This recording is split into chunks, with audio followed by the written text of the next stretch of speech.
Welcome to विज्ञान academy. हमने ancient जो हिस्ट्री उसको स्टार्ट की है। एक क्लास हमारी हो गई है। आज की जो है हमारी सेकंड क्लास है। इसमें जो भी वेद और धार्मिक ग्रंथ थे वो हमने कंप्लीट कर लिए थे। अभी हम क्विक रिवीजन करेंगे एक बार, जो फर्स्ट क्लास में जितने भी टॉपिक हुए थे, जो जो इम्पोर्टेंट फैक्ट थे जहाँ से प्रश्न बन सकते हैं, फिर नेक्स्ट टॉपिक पर स्विच करेंगे। तो यहाँ पे मैंने ये बताया था कि महाकाव्य और पुराण याद रखना है, जिसमें भारतवर्ष का जिक्र है। उसका अर्थ पूछ ले तो भरतों का देश। उसके बाद में भरत क्या है, तो एक प्राचीन कबीला है। कहाँ पे था? उत्तर पश्चिम में रहने वाले लोगों का ये समूह था। इसका वर्णन किस वेद में था? ऋग्वेद में था। आगे देखिए तो भारत, अपने भारत देश को किस किस नाम से जाना गया? जम्बू द्वीप। जम्बू मतलब जो जामुन का वृक्ष है उसका द्वीप। जो ईरानी लोग हैं उन्होंने क्या कहा था? सिंधु नदी के नाम पर सिंधु न कहकर उन्होंने हिंदू कहा था, तो ईरानियों ने हिंदू कहा। उसके बाद में जो यूनानी है उन्होंने इंदे, और अरब इसे क्या कहते हैं? हिंद। जनरली महाकाव्य पुराण भारतवर्ष आपको याद रहेगा, जम्बूद्वीप भी याद रहेगा जामुन के वृक्षों की बहुलता के कारण, और भरत याद रहेगा, कबीला उत्तर पश्चिम क्षेत्र में फैला था, ऋग्वेद में वर्णन है। लेकिन क्या है, हिंदू, इंदे और हिंद इन तीनों में कंफ्यूज होते हैं। तो हिंदू सिंधु से याद रखना, और ये ईरानी, ठीक। उसके बाद यूनानी इंदे, और अरब से अरब हिंद। आगे देखें तो अंग्रेजों ने इन्हें इंडिया कहा, ये भी हो गया। ये विंध्य पर्वत श्रृंखला मैंने बताया था, ये क्या उत्तर और दक्षिण भारत को दो भागों में बांटता है। तो पर्वत श्रृंखला विंध्याचल पर्वत श्रृंखला याद रखना है, ना ही सतपुड़ा ना ही अन्य कोई। उसके बाद जनसंख्या में कौन कौन से लोग हैं अपने आप? प्रोटेस्टलाइट, पैलियो, मेडिटेरियन, काकेशाइड, निग्रोइड और मंगोलाइट सारे हैं। तीन भागों में बांटा था, एंशियंट, मिडावल, मॉडर्न, वो हम देखेंगे। यहाँ पे ये देखना है कि सबसे पहले तीन भागों में बांटने का श्रेय किसको जाता है? तो एक जर्मन वैज्ञानिक, इतिहासकार है, सॉरी वैज्ञानिक नहीं, हम हिस्ट्री पढ़ रहे, इतिहासकार है। उनका नाम है क्रिस्टोफ सेलियरस। तो जर्मन इतिहासकार क्रिस्टोफ सेलियरस, ये नाम याद रखना है। उसके बाद वेदों की संख्या 4 है, ये याद रखना है। चारों वेदों को संयुक्त रूप से संहिता कहते हैं, ये फैक्ट याद रखना। सबसे प्राचीन वेद ऋग्वेद है, आपको ये याद रखना। और उसके बाद बात करें तो शतपथ ब्राह्मण जो है उसका स्थान आता है ऋग्वेद के बाद में। आगे देखेंगे, धर्म ग्रंथ वेद है। संकलन किसने किया था? महर्षि कृष्ण द्वैपायन वेद व्यास। क्या उपदेश देता है? वसुदेव कुटुंबकम का उपदेश देता है। भारतीय परंपरा वेदों को कैसे मानती है? नित्य और अपुरुष है। ऋग्वेद कौन सा है? सॉरी, वेद कितने? 4 है, ऋग्वेद, यजुर्वेद, सामवेद, अथर्ववेद। ऋग्वेद के बारे में देख लेते हैं।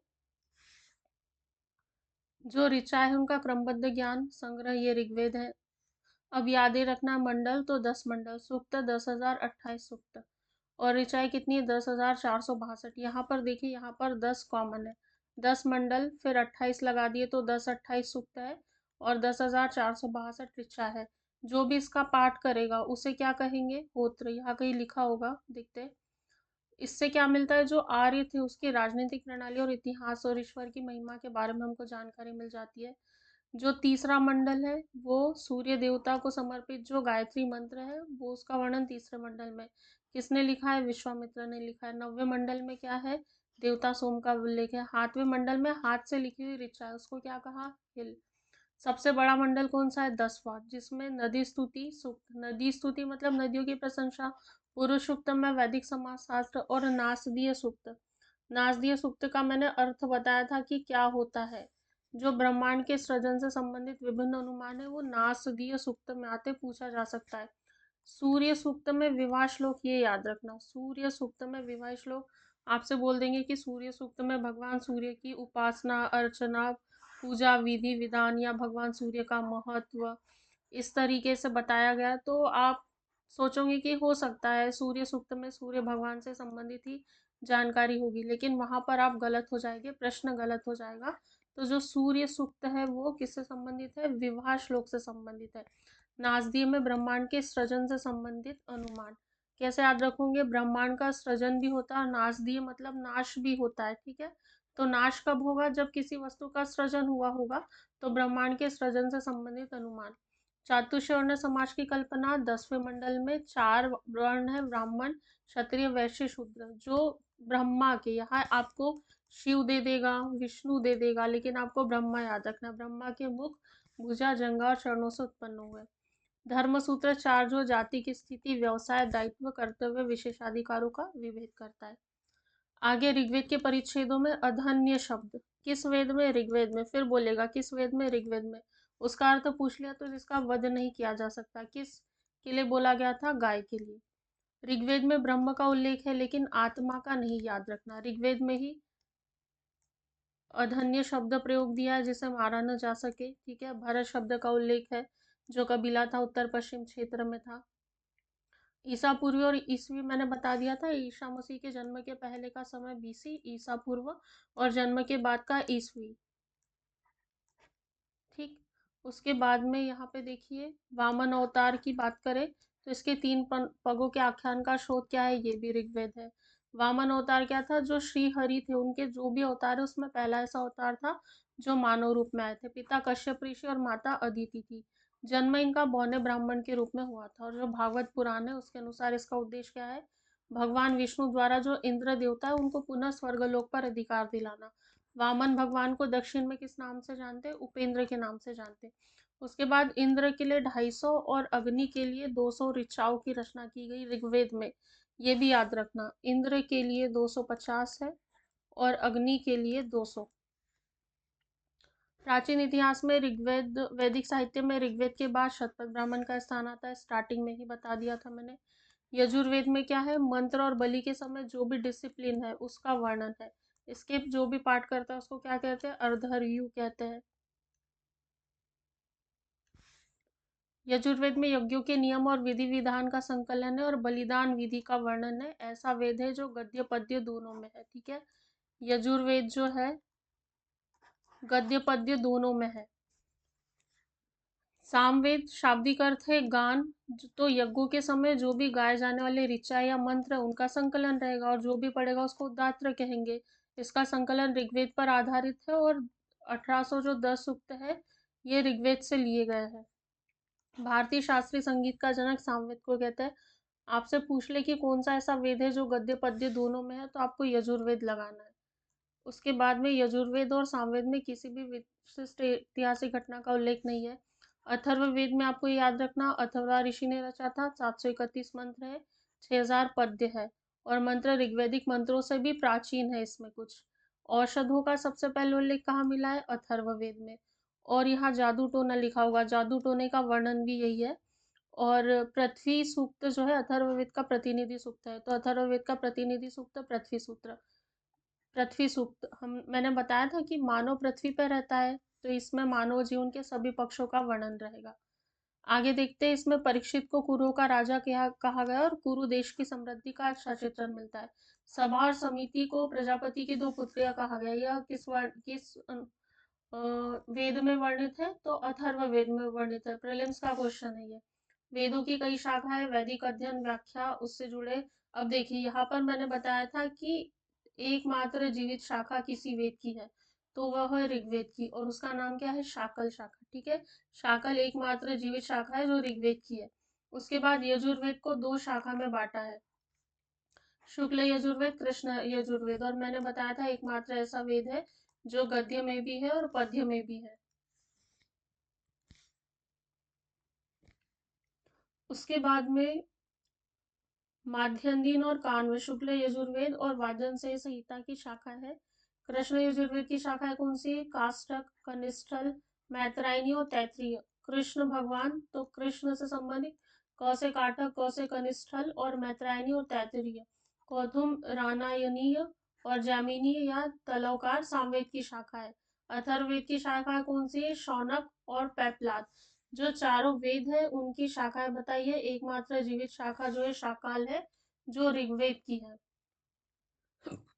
सॉरी, सबसे प्राचीन वेद ऋग्वेद है, और सबसे बाद का वेद कौन सा है? अथर्ववेद है। आज की जो क्लास थी टॉपिक ये था ब्राह्मण, अरण्यक और उपनिषद, लेकिन हमने एक बार रिवीजन कर लिया क्योंकि बहुत ही महत्वपूर्ण है। पीएससी हो या वनडे एग्जाम, दोनों जगह यहाँ से प्रश्न बनते हैं। ब्राह्मण, अरण्यक और उपनिषद की बात करें तो संहिता के बाद ब्राह्मण, अरण्यक और उपनिषदों का स्थान आता है। संहिता मतलब क्या? चार वेद, चारों वेदों को क्या कहा गया? संहिता। कौन कौन से वेद है? ऋग्वेद है, यजुर्वेद है, सामवेद है और अथर्ववेद है। चारों वेदों को संहिता कहा। तो जो संहिता है उसके बाद ब्राह्मण आएंगे, अरण्यक और उपनिषद आएंगे। इनसे उत्तर वैदिक कालीन समाज और संस्कृति के विषय में जानकारी मिलती है। जब हिस्ट्री पढ़ते हो तो आपको पता है ऋग्वैदिक काल है और उसके बाद में उत्तर वैदिक काल आता है। ये कुल मिलाकर 1500 से 600 बीसी का समय होता है। तो 1500 से 1000 तक जो है ऋग्वैदिक, और 1000 से 600 तक का जो समय था उत्तर वैदिक काल के रूप में जाना जाता है। तो जो संहिता थी, मतलब चार वेद थे, उनसे ऋग्वैदिक के बारे में आपको जानकारी मिल गई। तो संहिता के बाद मतलब चारों वेदों के बाद जो ब्राह्मण, अरण्यक और उपनिषद आएंगे, उससे उत्तर वैदिक काल का जो समाज था, उसकी संस्कृति थी, उसके बारे में हमको जानकारी मिलेगी। यहाँ पे बॉक्स दिया हुआ है, महत्वपूर्ण है। ब्राह्मण ग्रंथ, जैसे अथर्ववेद का गोपथ है, सामवेद का पंचविश। कैसे याद रखोगे? साम का शाब्दिक अर्थ होता है गान। तो कहीं किसी को गाना गाना है तो ग्रुप में कोई नहीं गाता है ना, 5 लोग बैठे रहते हैं, फिर 5 में से किसी एक की विश होती है कि भाई गाना सुना दे अच्छा सा। तो पंचविश सामवेद का। यजुर्वेद, तैत्तिरीय और शतपथ, और ऋग्वेद का ऐतरेय और कौशिक की। ब्राह्मण ग्रंथ वैदिक संहिताओं की व्याख्या करने के लिए गद्य में लिखे गए हैं। प्रत्येक संहिता के लिए अलग अलग ब्राह्मण ग्रंथ है, जिसे सारणी में दिया गया है। इन ब्राह्मण ग्रंथों से हमें परीक्षित के बाद और बिंबिसार के पूर्व की घटनाओं का ज्ञान होता है। अब फिर से समझिए, यहाँ से प्रश्न बन सकता है, क्योंकि प्रीलिम्स में एंशियंट हिस्ट्री का वेटेज बड़ा है और उसमें भी जो वेद और इस तरह के धार्मिक ग्रंथ है, इस तरह की घटनाएं हैं, वहां से बहुत ज्यादा संभावना है।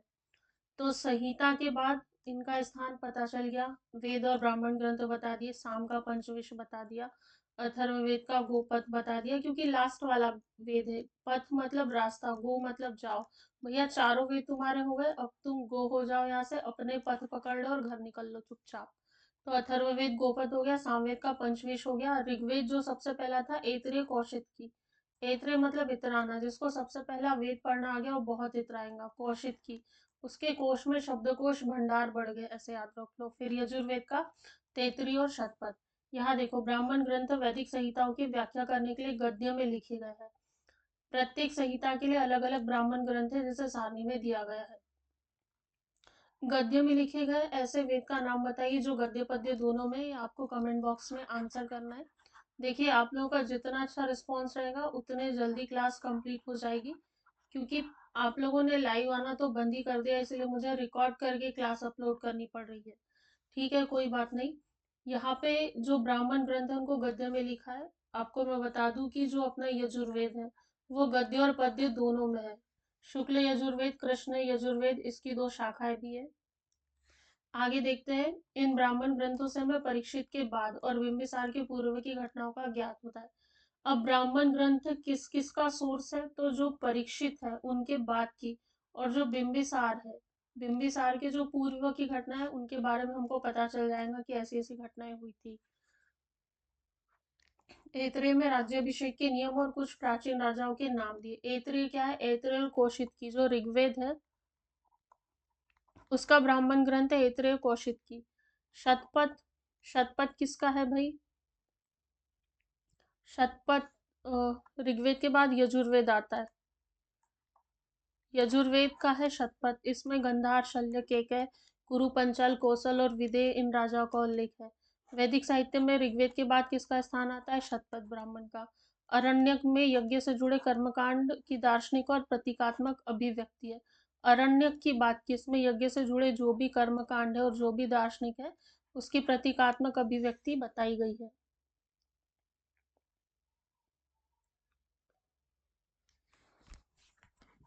उपनिषदों की संख्या कितनी है? 108 है। इसमें 13 को मूलभूत उपनिषदों की श्रेणी में रखा गया है। एक सिंपल सा प्रश्न बन जाएगा कि उपनिषदों की कुल संख्या, तो 108। उसके बाद मूलभूत उपनिषद कितने हैं? तो इसमें से 13 को मूलभूत उपनिषद में रखा गया है। इसमें यज्ञ से जुड़े दार्शनिक विचार, शरीर, ब्रह्मांड, आत्मा और ब्रह्म, इसकी व्याख्या की गई। स्त्री की गिरी हुई स्थिति किस संहिता में है? मैत्रेयणी संहिता में है। इसमें जुआ और शराब की भांति स्त्री को पुरुष का तीसरा मुख्य दोष बताया है। तो यदि आपसे पूछ ले कि पुरुष के दोष में कौन शामिल नहीं है, मुख्य 3, दोष कौन है, तो एक तो जुआ है, शराब है, और तीसरा मुख्य दोष जो है स्त्री को बताया गया। किस संहिता में बोला गया है, तो मैत्रेयी संहिता में इसका वर्णन है, ये आपको याद रखना है। शतपथ ब्राह्मण में स्त्री को पुरुष की अर्धांगिनी कहा गया। शतपथ ब्राह्मण किस वेद से संबंधित है, यजुर्वेद से संबंधित है। यजुर्वेद से संबंधित है शतपथ ब्राह्मण। जाबालोपनिषद में 4 आश्रमों का उल्लेख है। 4 आश्रम है। पहले के समय में 100 वर्ष को मानक माना था, तो 25 वर्ष तक ब्रह्मचर्य था, उसके बाद गृहस्थ था, उसके बाद संन्यास और फिर वानप्रस्थ। ऐसे 4 आश्रम थे। इनका वर्णन कहाँ मिलता है, जाबालोपनिषद में। स्मृति ग्रंथि में सबसे प्राचीन और प्रामाणिक मनुस्मृति मानी गई है और शुंग काल का मानक ग्रंथ है। नारद स्मृति गुप्त युग के विषय में जानकारी देता है। इसको भी बच्चों की शिकायत है कि ये फैक्ट याद नहीं होते हैं। अभी याद हो जाएंगे, अब नहीं भूलोगे। देखो, आपने नारद भगवान को देखा होगा, नारायण नारायण बोलते हुए आते थे और एकदम गायब हो जाते थे। गायब हो जाते थे मतलब गुप्त हो जाते थे, दिखाई नहीं देते थे। तो नारद स्मृति गुप्त युग के विषय में जानकारी देता है। और फिर मनु स्मृति शुंग काल से संबंधित है, ये आपको इजीली याद हो गया। वेदांग और सूत्र की बात करें तो अभी मैंने उपनिषद बताए, 108 याद रखना। वेदांग और सूत्र तो जो वेद है उसको भली भांति समझने के लिए 6 वेदांगों की रचना हुई है। इसमें शिक्षा है, कल्प है, निरुक्त, व्याकरण, छंद और ज्योतिष। शिक्षा में शुद्ध उच्चारण शास्त्र है, कल्प में कर्मकांडीय विधि है, निरुक्त में शब्दों की व्युत्पत्ति का शास्त्र है, व्याकरण, छंद और ज्योतिष है। वैदिक साहित्य को अक्षुण्ण बनाए रखने के लिए सूत्र साहित्य का प्रणयन किया गया। शोध ग्रह धर्म सूत्रों के अध्ययन से हमें यज्ञ विधि विधान कर्मकांड और राजनीतिक विधि और व्यवहार से संबंधित महत्वपूर्ण बातें ज्ञात करते। प्रमुख सूत्रकारों में गौतम बौद्धायन, आपस्तंभ, वशिष्ठ आदि के नाम उल्लेखनीय है।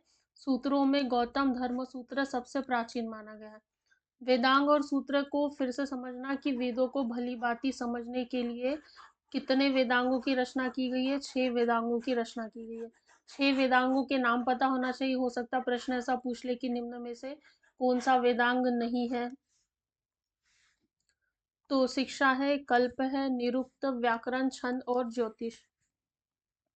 सूत्रों में गौतम धर्म सूत्र सबसे प्राचीन है। जैसे वेदांग तो 6 आपको पता चल गया। जब सूत्र की बात करें तो गौतम धर्म सूत्र जो सबसे पुराना है, और सूत्रकारों में गौतम बौद्धायन, आपस्तंभ, वशिष्ठ ऋषि, इन सब के नाम आते हैं।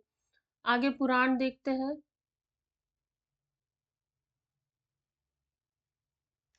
अच्छा, पुराणों की संख्या कितनी, पुराणों की संख्या 18 है। भारतीय ऐतिहासिक कथाओं का सबसे अच्छा क्रमबद्ध विवरण कहाँ मिलेगा, पुराणों में। इसके रचयिता कौन थे, लोमहर्ष, और पुत्र उग्रश्रवा थे। इनकी संख्या कितनी, 18। इसमें केवल 5 मत्स्य, वायु, विष्णु, ब्राह्मण और भागवत, इन्हीं राजाओं की वंशावली पाई जाती है। यहाँ पुराण और वंश दिए, जैसे वायु पुराण गुप्त वंश। मुझे बताइए वायु आपको दिखती है क्या, नहीं दिखती है। जैसे नारद स्मृति, नारद स्मृति गुप्त वंश से संबंधित थी, ऐसे ही वायु गुप्त रूप से चलते रहती तो गुप्त वंश। विष्णु मौर्य, भगवान विष्णु के आसपास मोर दिखे होंगे आपको, ठीक है। मोर मुकुट होगा, सिंहासन होगा, तो विष्णु पुराण मौर्य वंश। और मत्स्य पुराण आंध्र सातवाहन। कैसे याद रखोगे, मत्स्य मतलब मछली। अर्जुन ने जब मछली पर निशाना किया था तो उसकी आंख भेद दी थी, जो उनका लक्ष्य था। तो मत्स्य को आंख भेद दी तो वो अंधी हो गई, देख नहीं पाई, तो मत्स्य पुराण आंध्र सातवाहन वंश।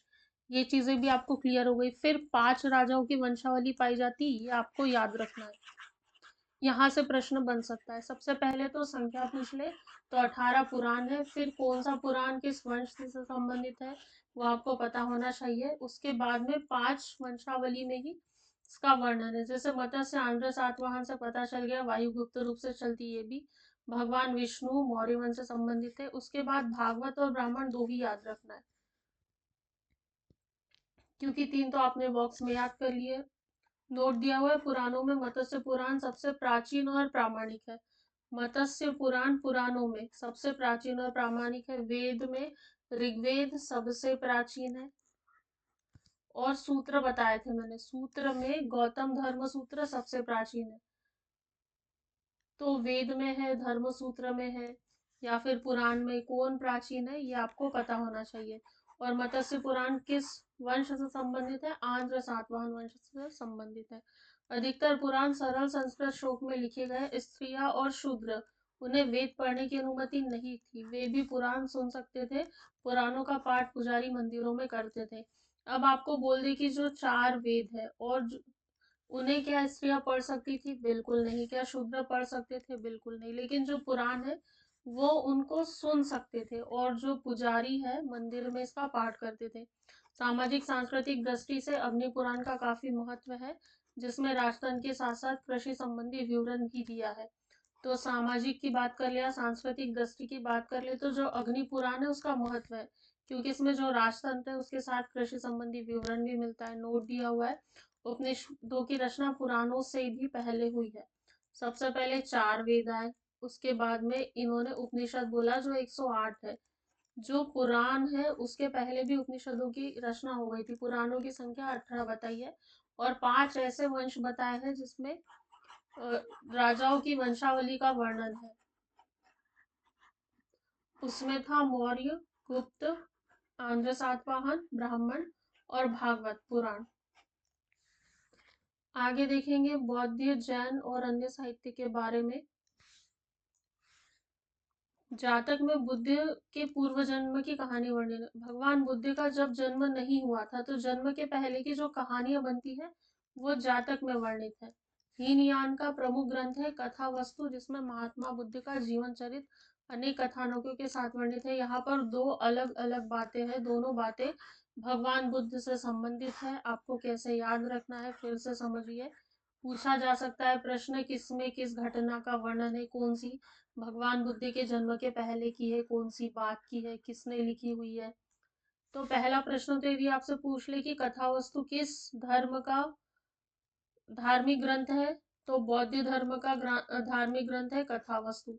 उसके बाद आपसे पूछ ले कि जातक जो है किस धर्म का है, तो ये भी बौद्ध धर्म का है। तो जातक और कथा वस्तु दोनों बौद्ध धर्म का। अब जातक की क्या विशेषता है? बुद्ध के जन्म के पहले की कहानी है। और कथा वस्तु में क्या है? जो बुद्ध है इनका जीवन चरित्र है कई कथानकों के साथ। कथा वस्तु किसने लिखी? हीनयान ने। कैसे याद करोगे? कथा में क्या है? कथा का वर्णन है। जो भी जीवन की कहानी उसको कथा के रूप में बताया गया है, हीनयान ने वर्णन किया है। जैन साहित्य की बात करें तो इन्हें क्या कहा गया है? आगम। इसका प्रारंभिक इतिहास किससे मिलता है? कल्पसूत्र से। जैन ग्रंथ भगवती सूत्र में महावीर के जीवन कृत्य और अन्य समकालिकों के साथ उसके संबंधों का विवरण मिलता है। तो जो जैन धर्म है उसका प्रारंभिक इतिहास कल्पसूत्र से हमें मिल गया। और जैन ग्रंथ जो है भगवती सूत्र, उसमें महावीर के जीवन कृत्य और समकालिकों के साथ संबंधों का वर्णन। यहाँ पे भी 2 बातें हैं, जैसे बौद्ध धर्म के बारे में मैंने बताया, एक जातक बताया और कथा वस्तु। जातक में क्या था? भगवान बुद्ध के जन्म के पहले की कहानी वर्णित थी। कथा वस्तु में क्या था? हीनयान ने लिखा था भगवान बुद्ध का जीवन चरित्र कई कथानकों के साथ वर्णित था। ऐसे ही जब जैन धर्म की बात करें तो आपसे पूछ ले प्राचीन ग्रंथ कौन सा है, तो कल्प सूत्र उनका प्राचीन धर्म ग्रंथ है। उसके बाद भगवती सूत्र की बात करें तो भगवती सूत्र में उनके जीवन कृत्य है और अन्य समकालिकों के साथ उनका जो भी संबंध है उसका वर्णन है। तो पहली बात तो ये कि कोई धर्म ग्रंथ है किस धर्म से संबंधित है वो पता होना चाहिए, किस शासक से या किस भगवान से। और तीसरा, उसमें उनके जन्म के पहले की घटनाओं का वर्णन या जन्म के बाद की, ये सारी बातें आपको पता होनी चाहिए। अर्थशास्त्र के लेखक पता है? चाणक्य, जिन्हें कौटिल्य विष्णुगुप्त भी कहते हैं। कितने अधिकरण में? 15 अधिकरण में। कितने प्रकरण है? 180 है। इसमें मौर्यकालीन इतिहास की जानकारी मिल जाती है। अनुवादक किसने किया है? श्याम शास्त्री ने। संस्कृत साहित्य में ऐतिहासिक घटनाओं को क्रमबद्ध लिखने का सबसे पहले प्रयास किसने किया? कल्हन ने। कल्हन द्वारा रचित जो पुस्तक है क्या नाम है? राजतरंगिणी। इस ग्रंथ में कितने सर्ग है? 8 सर्ग है, जिन्हें तरंगों की संज्ञा दी है, और प्रारंभ से लेकर 12वीं सदी तक के कश्मीर का वर्णन है। अर्थशास्त्र हो गया 15 अधिकरण, 180 प्रकरण। उसके बाद में कल्हन याद रखना। कल्हन की राजतरंगिणी अर्थ क्या है? राजाओं की नदी। और संस्कृत साहित्य का ऐसा पहला प्रयास है जिसमें जो भी इतिहास की घटना है उनको एक क्रमबद्ध तरीके से लिखा गया है। आगे देखेंगे इसमें कितने सर्ग है? 8 सर्ग है, जिन्हें क्या संज्ञा दी गई? तरंगों की। तो प्रारंभ से लेकर 12वीं सदी तक के कश्मीर के शासकों का वर्णन है। एक यदि आपको मान लीजिए राजतरंगिणी आपके दिमाग में आया, तो वहां से आपको मेंस का उत्तर लिखते हुए भी आना चाहिए कि राजतरंगिणी यदि आ गया तो हम उसको कैसे लिखेंगे। और वहीं से प्री के भी प्रश्न बनते हैं, जैसे राजतरंगिणी है तो आपको याद रखना है कि कलहन की रचना है, उसके बाद किस भाषा में, संस्कृत भाषा में, किस शासकों का वर्णन है, तो जो कश्मीर के शासक उनका वर्णन, समय काल कहा था, प्रारंभिक से 20वीं सदी तक था। और इसमें क्या किया गया है, जो भी ऐतिहासिक घटनाएं हैं उन्हें क्रमबद्ध करने का प्रयास किया गया है कलहन की राजतरंगिणी में। इतना हो गया। उसके बाद यदि राजतरंगिणी पूछ ले तो सबसे पहले उसका अर्थ बताना है कि राजाओं की नदी, राजाओं की नदी राजतरंगिणी।